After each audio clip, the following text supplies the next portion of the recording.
71 যাত্রী নিয়ে ঢাকার পথে বিমান খুলে পড়ে গেছে চাকা। 3 মাসে একদিনও ঘর থেকে বের হননি মমতাজ, যেভাবে আসেন ঢাকায়। অন্তর্বর্তী সরকার জনগণের ক্ষমতা ফিরিয়ে দিতে টালবাহানা করছে বলছেন ফরহাদ মজহার। চাঁদা না দেওয়ায় গাভী নিয়ে যাওয়া স্বেচ্ছাসেবক দল নেতা বহিষ্কার। এবং সর্বশেষ জানাবো, পাকিস্তান ভারতের মিথ্যা অহংকার ভেঙে চুরমার করে দিয়েছে বলেন শাহবাজ শরীফ। এতক্ষণ শুনছিলেন সংবাদ শিরোনাম, এবারে বিস্তারিত। তবে তার আগে অনুরোধ থাকবে আমাদের চ্যানেলটি সাবস্ক্রাইব করে বেল আইকনটি ক্লিক করুন। 71 যাত্রী নিয়ে ঢাকার পথে বিমান খুলে পড়ে গেছে চাকা। বাংলাদেশ বিমানের একটি ফ্লাইটের চাকা খুলে নিচে পড়ে গেছে। কক্সবাজার বিমানবন্দর থেকে ছেড়ে আসা বিমানটিতে শিশু সহ মোট 71 জন যাত্রী রয়েছে বলে জানা গেছে। বিমান বাংলাদেশ এয়ারলাইন্সের মহাব্যবস্থাপক ABM রওশন কবির জানান, কক্সবাজার বিমানবন্দরের রানওয়ে থেকে আকাশে ওড়ার পরই পেছনের একটি চাকা খুলে নিচে পড়ে যায়। আমাদের ইঞ্জিনিয়ারিং টিম হজরত শাহজালাল আন্তর্জাতিক বিমানবন্দরের রানওয়ের পাশে অবস্থান করছে। ফ্লাইটটি ইমার্জেন্সি ঘোষণা করা হয়েছে। বিমানের বিশেষজ্ঞ দল জানিয়েছে, পেছনের এক চাকাতেও বিমান জরুরি অবতরণ করতে পারে। বিমানবন্দর সূত্রে জানা গেছে, বিমানের BG 436 ফ্লাইটটি এখন ঢাকার আকাশে উঠছে। কিছুক্ষণের মধ্যে হয়তো হজরত শাহজালাল আন্তর্জাতিক বিমানবন্দরে অবতরণ করবে।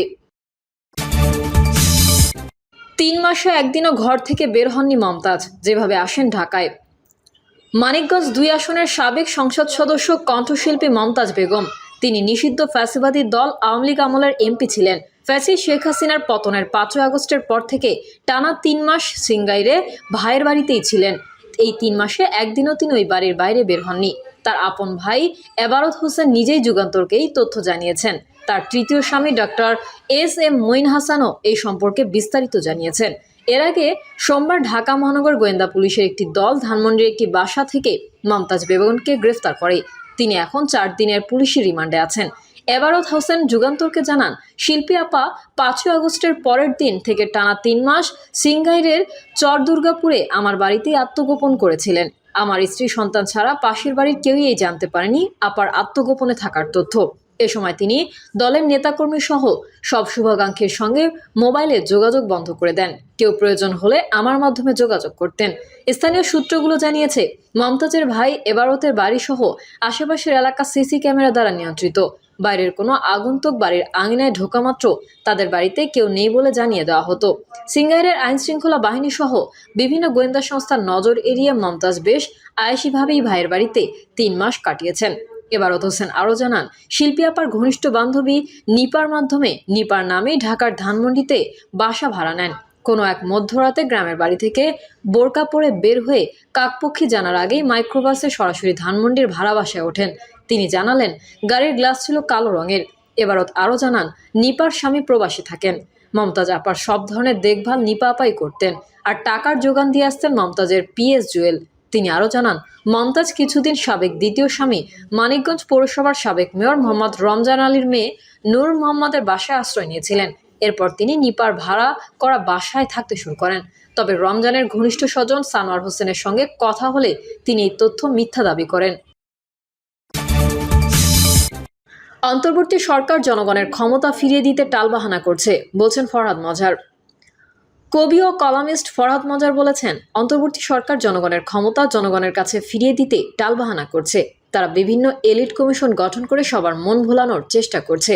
এসব জনগণ বোঝে, তাই টালবাহানা না করে দ্রুত জুলাই ঘোষণা দিতে হবে। জনগণের ক্ষমতা জনগণের কাছে ফিরিয়ে দিতে হবে।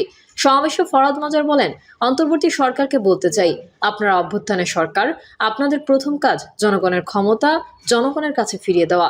কিন্তু আপনারা এই ক্ষমতা জনগণকে ফিরিয়ে দিতে এখনও কোনো প্রক্রিয়া শুরু করেননি, টালবাহানা করছেন। বিভিন্ন এলিট কমিশন গঠন করে আমাদের মন ভোলানোর চেষ্টা করছেন। বাংলাদেশের জনগণের এটা বোঝার মতো বুদ্ধি রয়েছে। গণঅভ্যুত্থানের মানে রাষ্ট্রীয় নিপীড়নমূলক সব আইন এবং প্রতিষ্ঠানকে হয় বিলুপ্ত করতে হবে, না হয় বদলাতে হবে। তিনি বলেন, বিভিন্ন দাবিতে যখন আন্দোলন তৈরি হচ্ছে তখন আপনারা ছাত্রদের বিরুদ্ধে, তরুণদের বিরুদ্ধে নানা রকম প্রচারণা চালাচ্ছেন। আমরা তা পর্যবেক্ষণ করছি। আপনাদের এজেন্সি ছাত্রদের মধ্যে বিভক্তি তৈরির প্রচেষ্টা চালাচ্ছে। আপনারা ভাববেন না এটা বোঝার মতো কাণ্ডজ্ঞান জনগণ নেই।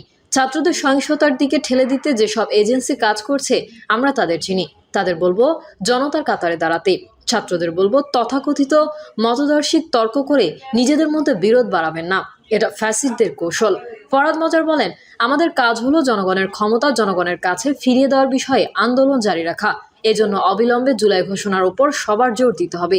মনে রাখবেন, ফ্যাসিস্ট শক্তির রাজনৈতিক ও সামাজিক পরিসরে ক্ষমতার অন্দরমহলে যেসব প্রাসাদ তৈরি করেছে তা যদি ৩২ নম্বরের মতো গুড়িয়ে দিতে না পারি, তাহলে আগামী দিনে বাংলাদেশের জনগণের কপালে অনেক দুঃখ আছে।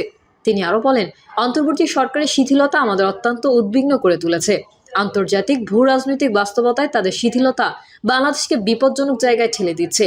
আমরা ফ্যাসিস্ট শক্তিতে উৎখাত করেছি, কিন্তু তার আরোপিত সংবিধান এখনো বাতিল করতে পারেনি।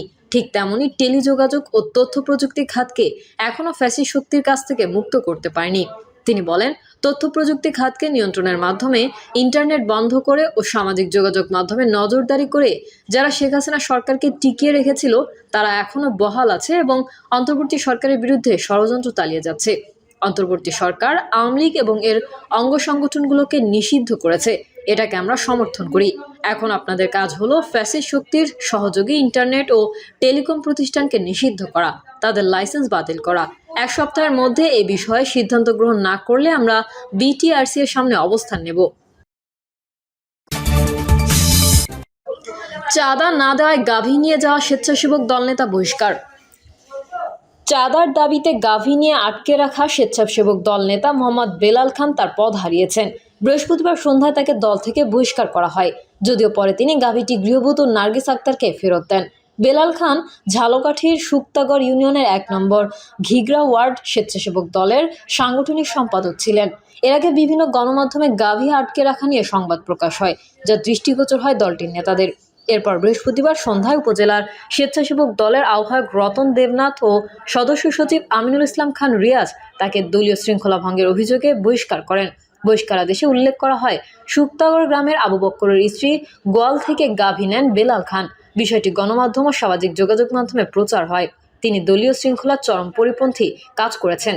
এর আগে বুধবার সকালে শুক্তাগড় গ্রামের আবু বক্করের স্ত্রী নার্গিস আক্তারের গোয়াল থেকে দুধের গাভী নিয়ে যান বেলাল খান। অনেক অনুরোধ করেও তা ফেরত নিতে পারেননি গৃহবধূ নার্গিস। কয়েকজনের কাছে বলে কোনো প্রতিকার না পাওয়ায় বাছুর কোলে নিয়ে বিচার চাইতে বৃহস্পতিবার সকালে ঝালকাঠি জেলা ও দায়রা জজ আদালতে হাজির হন তিনি। এতেই ব্যাপক চাঞ্চল্যের সৃষ্টি হয়। এর মধ্যে মায়ের দুধ না খেতে পেরে ক্লান্ত ও অসুস্থ হয়ে পড়লে আদালত প্রাঙ্গণেই বাছুরকে ফিডারে দুধ খাওয়ান নার্গিস। প্রিয় দর্শক, এই ছিল এখনকার সর্বশেষ সংবাদ। আপডেট সংবাদ পেতে চ্যানেলটি সাবস্ক্রাইব করে বেল আইকনটি ক্লিক করুন। কমেন্টে আপনার মতামত জানিয়ে আমাদের সাথেই থাকুন।